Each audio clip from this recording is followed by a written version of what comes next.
Գյուրջան Կասկադ, հասանելի բնակարաններ 65 ամիս մարման ժամկետով։ Բարև հայրենակիցներ, Մեդիահաբի եթերում վերադարձ է հավատով հաղորդաշարի հերթական թողարկումն է։ Այս հաղորդման շրջանակներում արցախցիները կպատմեն իրենց տեսած դժվարությունների, անցած դժվար ճանապարհների եւ փորձությունների մասին, ինչպես նաեւ այն դժվարությունների, որոնց հանդիպում են այստեղ Մայր Հայաստանում։ Այսօրվա իմ հյուրը բժիշկ Նիկոլայ Գրիգորյանն է։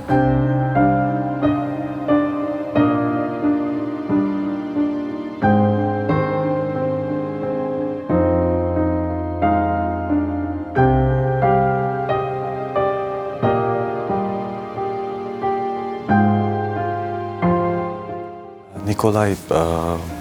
շատերը, երբ որ Արցախը շրջափակման մեջ էր, նախընտրում էին դուրս գալ, որպեսզի հաղթահարեին այն դժվարությունները, հիմնականում խոսքը այն մարդկանց մասին, ովքեր երեխաներ ունեին եւ կամ հիվանդ մարդիկ ունեին տանը, քանի որ դեղորայքի պակաս կար, ծայրահեղ վիճակ էր, շատերը նախընտրում էին այդ օրերին, որ ճանապարհը բացվեր եւ միակ կյանքի ճանապարհը բացվեր ու մարդիկ գային Հայաստան այստեղ։ Այդ օրերին դու եւ քույրդ տեղափոխվեցիք Արցախ, Արցախի համար ամենավճռորոշ, բախտորոշ ժամանակաշրջան էր։ Ինչը դրդեց, որպեսզի դիմես այդ քայլին եւ Կարմիր խաչի ուղեկցությամբ գաս Արցախ։ Երբ որ բլոկադան սկսվեց, այդ ժամանակ դեռ ուսումս չէի ավարտել, այստեղ բժշկական համալսարանում էի սովորում։ Երբ որ ավարտեց, արդեն բլոկադա էր ու օգոստոս 12-ներ, երբ որ տեղափոխվեցի, առհասարակ 2020 թվականին, երբ որ որոշ շրջաններ գրավեցին, ինձ համար ամենամեծ վախը եղել է այն, որ օրերից մի օր կարող է ճանապարհը փակվել ու ես տուն չկարողանամ գնալ։ Դա միշտ իմ ամենամեծ վախն է եղել ու միշտ sense ալտերնատիվ տարբերակներ եմ ման գալիս, թե որտեղով, որ անտառով կամ որ ճանապարհով հնարավոր կլինի տուն հասնել նման դեպքերում ու այդ ֆոբիայից, այդ վախից դրդված 2020 թվականից հետո գրեթե ամեն շաբաթ կիրակի գալիս էի Արցախ ազատ օրերից ու հետ էի գալիս։ Հերթական շաբաթ կիրակին արդեն չստացվեց գալ։ Չեմ կարող ասել, թե ինչպիսի զգացողություն է, երբ որ դու հեռու ես քո ընտանիքից, քո հողու ջրից, քո հայրենիքից ու ուղղակի ֆիզիկապես հնարավորություն չունես մոտիկ գտնվելու։ Հույս ունեի, որ մինչև ավարտելս կոնե բլոկադայի հարցը կլուծվի եւ ճանապարհներն արդեն բաց կլինեն ու ավարտելուց հետո կծառայությունս կշարունակեմ Արցախում։ Բայց այդպես չեղավ։ Դիմեցի ամենաբարձր օղակներին, որոնց միջով հնարավոր էր իմ ծառայությունը նշանակել Արցախում, բայց բոլորը միանշան գիտակցում էին դրա ռիսկերը։ Ես 2020 թվականի պատերազմի մասնակից, գերատեսչական պարգևների արժանացած երիտասարդ ու փորձում անցնել Հակարիի կամրջով, որտեղ պարզ է թե ովքեր են եւ պարզ է թե ինչեր կտային բռնելու համար։ Այդ բոլոր ռիսկերը ինձ համար զրո էին ուղղակի, այն ցանկության դեմ, որ ես պիտի գնայի տուն, պիտի ծառայությունս այնտեղ շարունակեի, որովհետեւ այդ ժամանակ Արցախում զորամասային օղակում բավականին քիչ բժիշկներ կային եւ պարզ էր իրենց անհրաժեշտությունը ինչքան մեծ էր։ Դիմեցին Կարմիր խաչի միջազգային կոմիտեին, որ պետք է տեղափոխվեին։ Մեկ անգամ չստացվեց հայտնի դեպքի պատճառով, երբ որ քաղաքացուն ուղղակի առավանգեցին Հակարիի կամրջից։ Վագիվ Խաչատրյանի մասին է խոսքը, այո։ Եվ մոտ 10 օր ընդհանրապես երթուղի չկար եւ ոչ մեկ ոչ Արցախից էր գալիս, ոչ Հայաստանից էր դեպի Արցախ գնում եւ հենց առաջին իսկ բացված երթուղիով ես ու քույրս անցանք։ Չեմ կարող նկարագրել ինչպիսի զգացողություններ էին, չեմ կարող նկարագրել ինչպիսի ռիսկեր են, ոչ այդքան ինձ համար, ինչքան քրոջս համար։ Վերջիվերջո այդ պահին պատասխանատուն դու ես, բոլորը այնտեղ են, ծնողներդ այնտեղ են։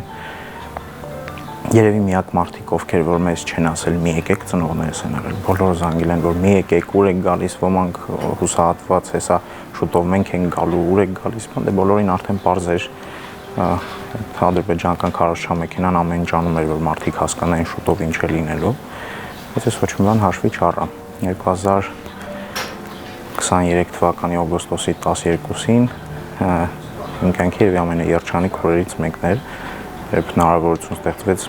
այդքան մեծ բաժանումից հետո երբևէ չէր եղել, որ ես այդքան ժամանակ 7 տարի ուսումնառությունս էստեղ եղել, երբևէ չի եղել, որ այդքան երկար ժամանակ ես Արցախից բացակայեմ։ Արցախ եկաք բլոկադայի 8-րդ ամսում, հետո 1 ամիս անց տեղի ունեցավ պատերազմը։ Մասնագիտությամբ բժիշկը ինչ արեց առաջինը եւ ինչպես սկսեց քեզ համար պատերազմը, որտեղ էիր այդ պահին։ Զուգահեռ պաշտպանության բանակում ծառայությունս իրականացնելուն նաև աշխատանքի է տեղավորվել Ստեփանակերտի բժշկական քոլեջում որպես դասախոս ու սեպտեմբերի 19-ին պետք է լիներ առաջին դասախոսությունս։ Ես առավոտյան սեպտեմբերի 18-ին հերթապահությունից հետո զորամասում արտանում եմ,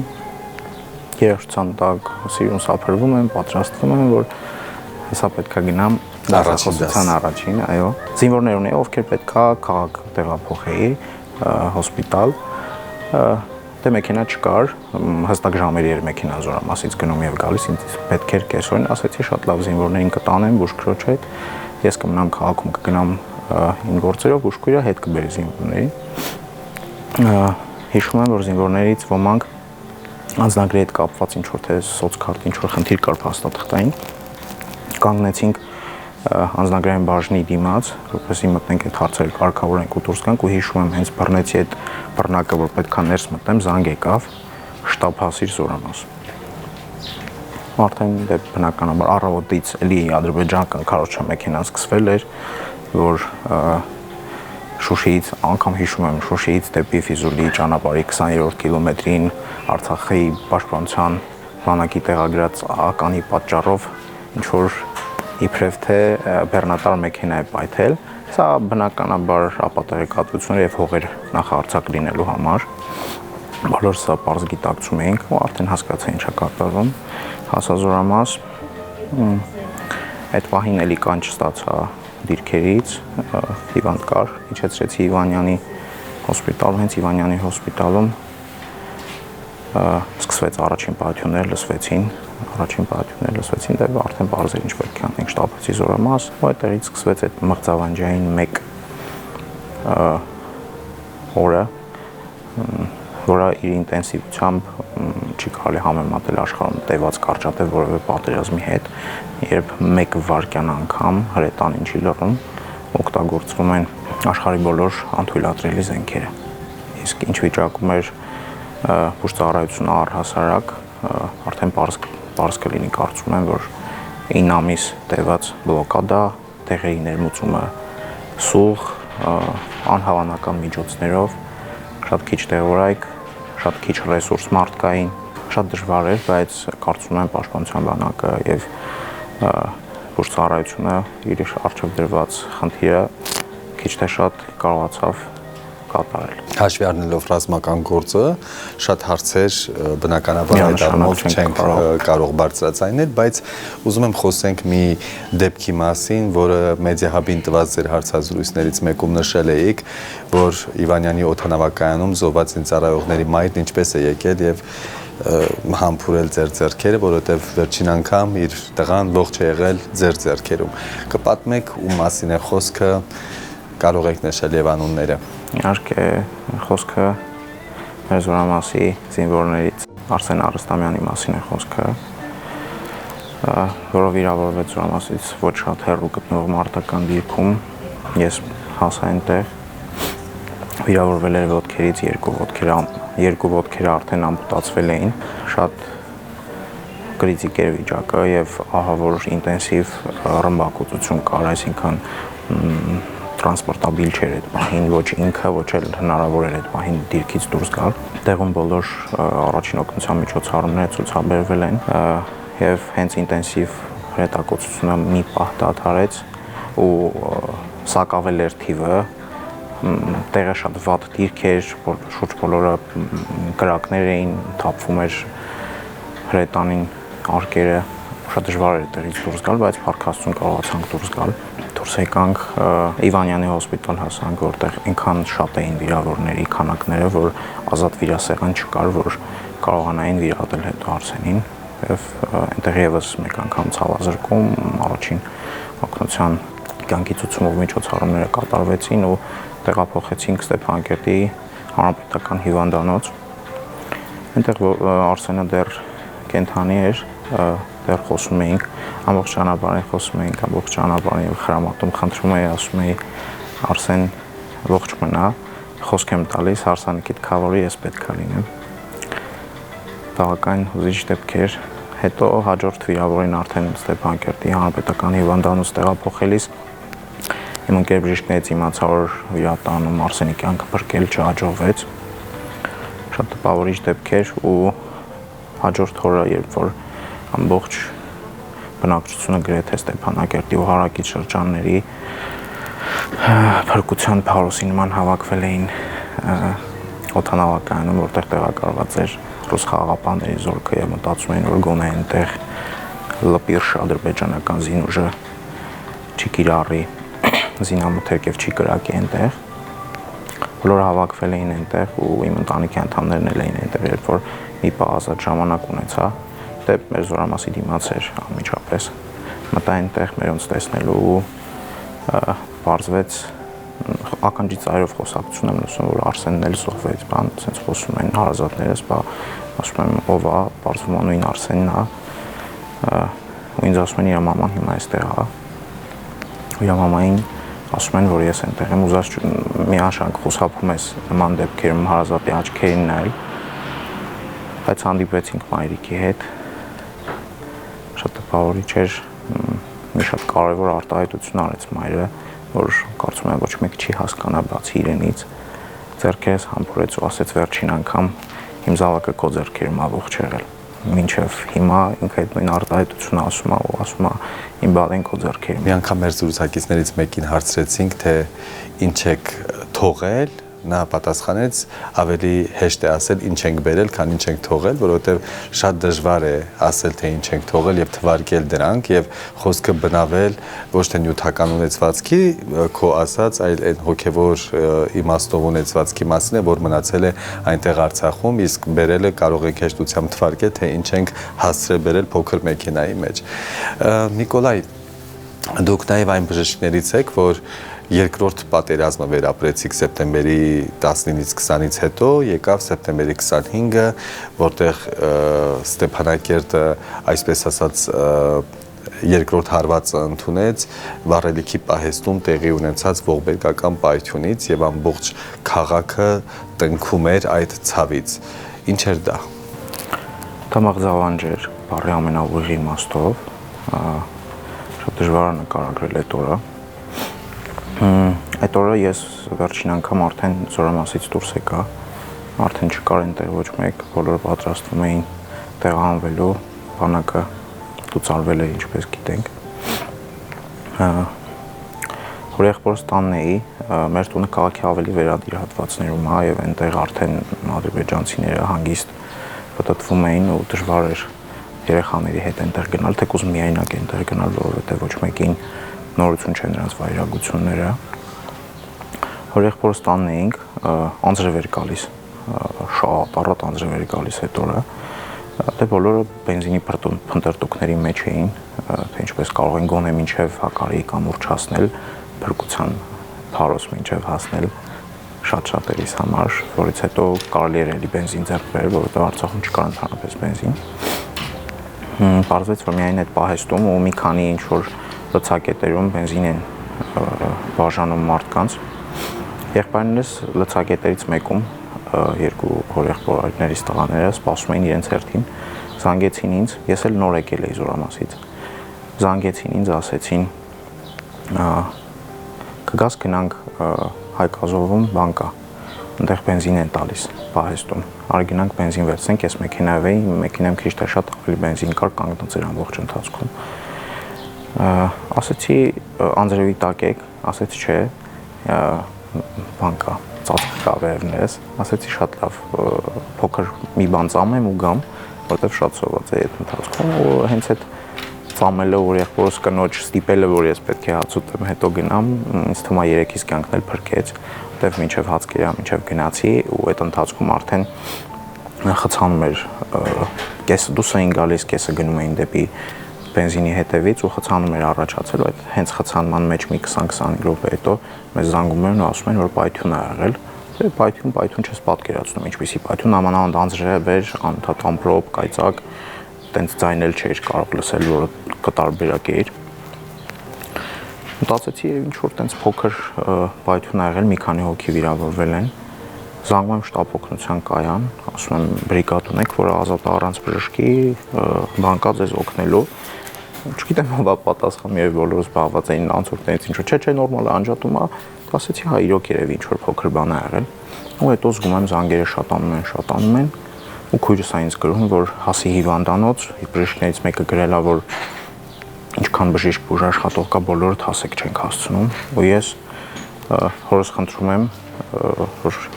հիվանդանոց տանի ինձ։ Հիվանդանոց կես ճանապարհ կարողացանք մեքենայով գնալ, հետո խցանումը սկսվեց, դե հիվանդանոց քաղաքի այն հատվածում էր, որտեղով որ դուրս էին գալիս մարդիկ։ Ու այդ մնացած կեսից անձրևի տակ վազելով գնացի ու աննկարագրելի տեսարան էր։ Ես վազում էի դեպի հանրապետական հիվանդանոց, ճանապարհին մանկական հիվանդանոցներ։ Տեսա, որ այնտեղ են մարդիկ վազում, հնանդ չգիտեմ ոնց բացատրեմ այդ իրավիճակը, մարդիկ սենց ինչ որ խալաթ-մալաթ գցած վրեքները կամ իրենց շորերով վառվելով վազում էին։ Ոչ մի սարսափ ֆիլմում նման ռեալիստիկ տեսարան չես կարող նկարագրել։ Թե մտածեցի ինչի այսքան ավել վազեմ հասնեմ հանրապետական, այստեղ էլ մարդիկ կան, ովքեր իրենց օգնություն են։ Միանգամից մտա մանկական հիվանդանոց, ու պարզվեց, որ հենց այնտեղ ավելի շատ կարիքը կար։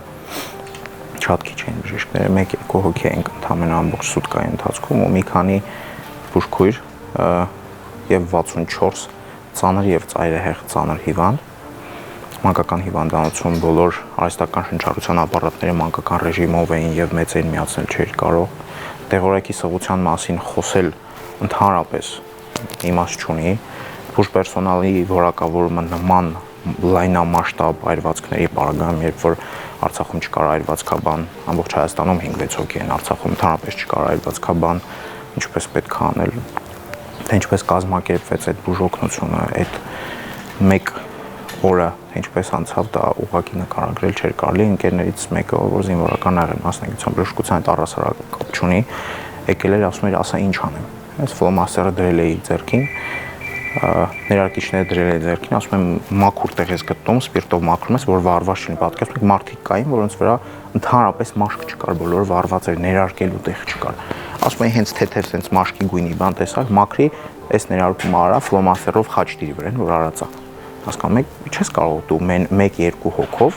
ուղղակի վերահսկել այդ իրավիճակը։ Այնուամենայնիվ ամփոփենք մեր զրույցը 2023 թվականի այդ իրադարձություններին ամենահիշարժան դեպքը որը եղավ ձեզ համար։ Երկու այդպիսի հիշարժան դեպք եղան։ Մեկը ըստ էի զորամասում բուժկետի աստիճաններին նայում էի մի զինվոր ոնց է բահած ձեռքին հողը փորում, ասես ծառի կողքը խաչքարն է դրած, ու զգացի որ խաչքարի համար է փորում, ու թաղեց այդ խաչքարը։ Չեմ կարող հասկանալ ինչ պետք է գիտակցի այդ զինվորը, երբ որ իր ընկերները ընդամենը մի քանի ժամ առաջ իր կողքին զոհվեցին։ Հնարավոր է նաև կապ չունի ընտանիքի անդամների հետ, թե որտեղ են, ինչ են, ու ինքը այդ պահին ոչ թե նստած գլխին է տալիս, այլ այնպիսի արժեքներ ունի, որ խաչքարն է թաղում, որ վերադարձի։ Սա եւս վերադարձի հույս է, որ վերադարձից հետո այդ խաչքարը պետք է ինքը հանի ու տեղադրի։ Իրականում այս ամեն ինչը տեսնել 23-24 տարեկանում բավական ծանր է եւ բավականին առանցքային փոփոխություններ են լինում քեզ մոտ, ուզած թե չուզած։ Մի պահ անգամ մտածում եմ, որ երևի բժշկությունը կթողնեմ, այդ հուզական ֆոնը թելադրում է քեզ ինչ որ կերպ խույս տալ այդ ամեն ինչից, դե որ ֆիզիկապես չես կարող խույս տալ եւ բարոյապես էլ չես կարող խույս տալ, մտածում ես որ լավ հետո կանեմ։ Ես բժշկություն թողնելու եմ այսքանից հետո էլ չեմ զբաղվելու։ Մի դեպք եղավ Էլի Իվանյանի օդանավակայանում բալիկ կար, որ 40 աստիճան ջերմում էր, բժիշկ չկար ու հետաքրքրվեցին, որ տարածքում միակ բժիշկը Ասկերանի զորամասում է։ Գնացեք այնտեղ։ Ձեր մասին։ Այո, այդ բալիկին բերեցին ինձ մոտ ու հասկացա, որ աշխարհի վերջին մարդն էլ մնա բժիշկը միշտ պետք է։ Հարգելի հեռուստադիտողներ, այս եթերաժամի համար այսքանն ենք նախատեսել։ Հուսամ բժիշկ Նիկոլայ Գրիգորյանը ձեզ տվեց որոշակի ինֆորմացիա, որպեսզի դուք էլ տեղեկացված լինեք, թե ինչ է կատարվել 1 տարի ու կես առաջ Արցախում։ Կհանդիպենք։ Գյուրջան Կասկադ, հասանելի բնակարաններ 65 ամիս մարման ժամկետով։